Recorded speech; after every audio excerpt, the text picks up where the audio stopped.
Bilangnya imbang. Oh, imbang. Katanya nanti nih laga lawan Indonesia lawan Oman ini akan berakhir 1-1. Ini disebutkan oleh media Inggris ya, ini Sportsmall.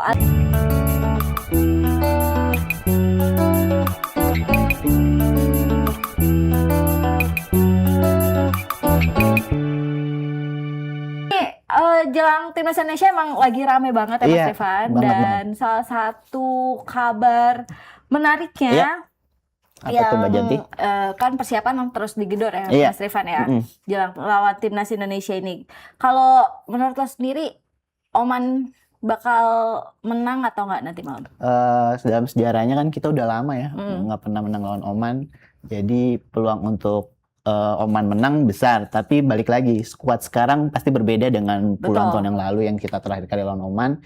Jadi kans kita juga menang juga besar. Apalagi John Horman udah pede banget nih, dia yakin dia udah ngeliat permainan Oman, udah tahu titik kelemahan dan kelebihannya Oman, jadi bakal dimaksimalin.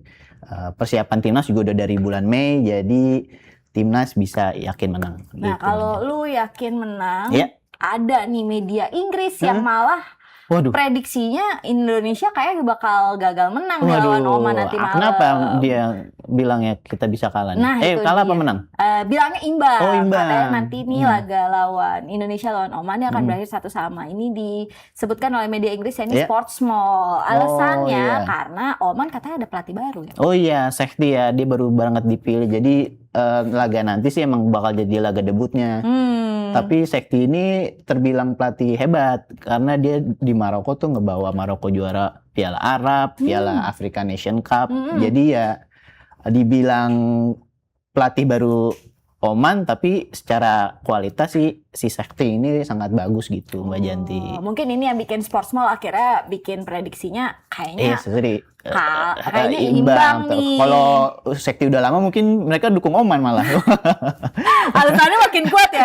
Kayak Indonesia nggak bakal menang nih gitu ya. Nah kalau dari media Inggris itu bilang kenapa timnas bisa kesulitan lawan? Nah itu tadi alasannya pertama karena faktor pelatih baru, terus juga mungkin ada skuad Indonesia yang harus beberapa pemain bintang harus absen kan. Iya, biasa kan kalau Sportsmall tuh kalau lagi jelang-jelang laga. Iya bikin prediksi tuh sampai ke skuad-skuadnya juga, belum lagi soal head to head atau pertemuan rekor pertemuannya Indonesia lawan Oman ya Mas Rifan ya, yang memang catatannya agak sulit menang ya. Dari 6 pertemuan terakhir kita cuma menang 2, terus sisanya kalah 3 kali dan imbang sekali. Nah itu dia mungkin yang bikin Sportsmall. Tapi siapa tahu jawabannya beda ya, karena memang kan persiapannya jauh lebih matang dan main di SUGBK yang nantinya bakal banyak banget supporter.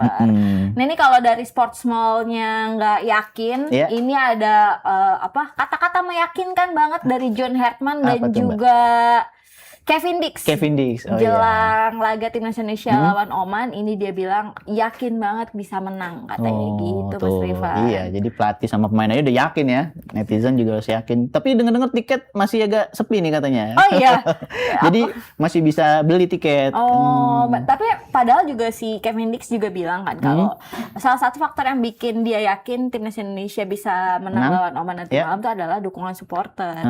Nah, makanya kalau SUGBK-nya nggak full. Iya, makanya kan atas belum dibuka kan, masih bawa bagian bawah aja. Apa sih Pan yang bikin sekarang nih kayaknya laga-laga timnas Indonesia belum se-hype dulu pas zamannya Sinteyong gitu, Patrick Kluivert. Ya itu karena kegagalan kita lolos ke Piala Dunia itu tetap bikin sakit hati fans ya. Jadi buat untuk balikin antusiasme lagi ya itu kita butuh kemenangan-kemenangan, prestasi ya, ini salah satunya lawan Oman dan Mozambik buat jadi ajang pembuktian John Horman balikin antusiasme fans timnas lagi. Nah itu ya, jadi semoga ini terakhir menang itu 38 tahun yang lalu timnas Indonesia melawan Oman itu di Kings Cup ya. Iya di Thailand ya. Di Thailand itu kita menang lawan Oman dengan skor juga kayak tipis ya Pak? 3-0. Oh 3-0. Iya. Nah ini akankah terulang karena memang secara ranking FIFA juga jauh ya. Indonesia kita 122 sementara di Oman 78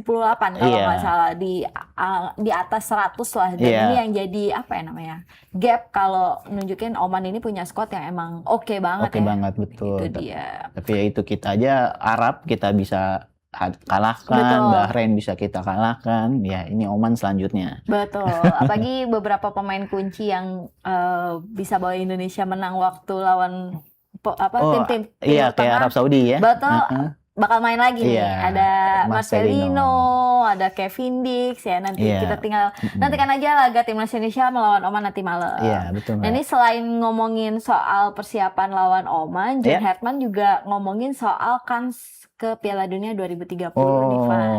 Oh, masih panjang ya masih perjalanan. Panjang banget. 2026 aja baru pengen digelar ya. Iya, belum mulai. Belum mulai. Tapi dia udah memang kan dikontraknya John Hertman ke timnas Indonesia.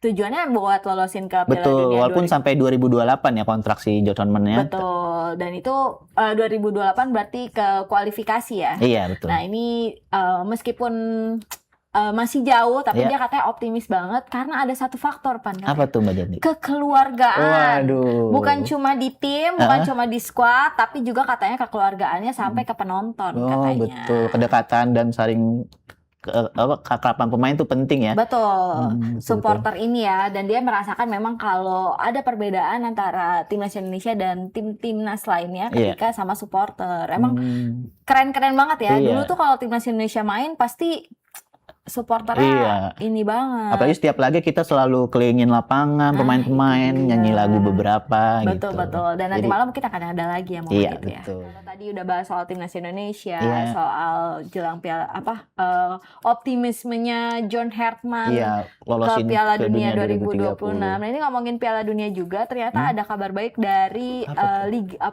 klub-klub di ASEAN, yang ternyata berhasil meloloskan 5 pemain ke Piala Dunia 2026 dan ini tersebar di 3 negara ya, Van ya. Ada Thailand, Malaysia dan juga Indonesia.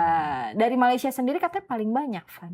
Berapa tuh? 3 ya? 3. Ada 3 dari Malaysia sendiri. Kalau dari Indonesia kan udah jelas. Franz Putros yang mewakili Persib Bandung. Dia dipanggil ke timnas Irak ya. Betul. Terus kemudian di Liga Malaysia ini ada 3 yang dipanggil membela negaranya di Piala Dunia 2026. Itu ada Mo Abu Nadi dan Nur Al Rawabdeh dari Selangor FC yang akan sama-sama membela timnas Yordania. Kemudian ada Gervane Castaner itu yang akan membela timnas Curaçao. Dia juga bermain di Liga Malaysia bersama klub Terengganu FC. Nggak ada dari JDT ya? Nggak ada malah. Padahal JDT ini statusnya adalah juaranya Liga Malaysia ya. Udah berapa tahun terakhir JDT terus kan, malah dia nggak ngirimin perwakilan ke Piala Dunia ya, padahal banyak pemain asingnya. Wah, berarti menunjukkan JDT salah beli pemain deh. Enggak dong. Ya? JDT mungkin memang memanggil pemain-pemain. Dia juga kayak banyak pakai pemain lokalnya banyak banget. Iya, betul. Dan pemain lokalnya ini biasanya dinaturalisasi jadi Malaysia. Langganan mewah timnas Malaysia. Jangan bahas naturalisasi itu dong, kan udah kena hukum gitu. Benar. Nah ini yang Castaner ini juga dulunya pernah membela main di Indonesia ya, Van ya. Iya betul. Dan itu dia mencuri perhatian ketika timnas Indonesia main lawan Curaçao ya waktu itu ya. Dan dia pernah main di Persib Bandung kan. Jadi ya fans Persib kayak bawa 2 pemain. Rasanya begitu ya. Iya betul. Terus kalau dari Indonesia tadi udah kita bahas ada Franz Putros, berarti udah 4 pemain. Satu lagi ini dari Liga Thailand itu ada Rebin Sulaka yang akan membela timnas Irak juga bersamaan dengan Franz Putros berarti gitu. Nah ini menariknya kan kalau mengirim perwakilan ke Piala Dunia dapat kompensasi dari FIFA ya. Berarti klub Malaysia untung gede. Selangor ya. Selangor sama Terengganu siapa sangka. Iya, musim panas bakal belanjanya banyak nih, apalagi kalau Yordania bisa melangkah jauh. Iya, lolos fase grup 32 gitu. Besar. Yordania juga ini ya, udah lama nggak main di Piala Dunia dan bukan debut ya Yordania. Debut ya malah ya. Debut malah tampil di Piala Dunia dan ini mungkin jadi menarik ya untuk menantikan penampilan Yordania juga dan para pemain dari Malaysia gitu. Gak sempet baca? Dengerin aja, klik icon text to speech di okezone.com.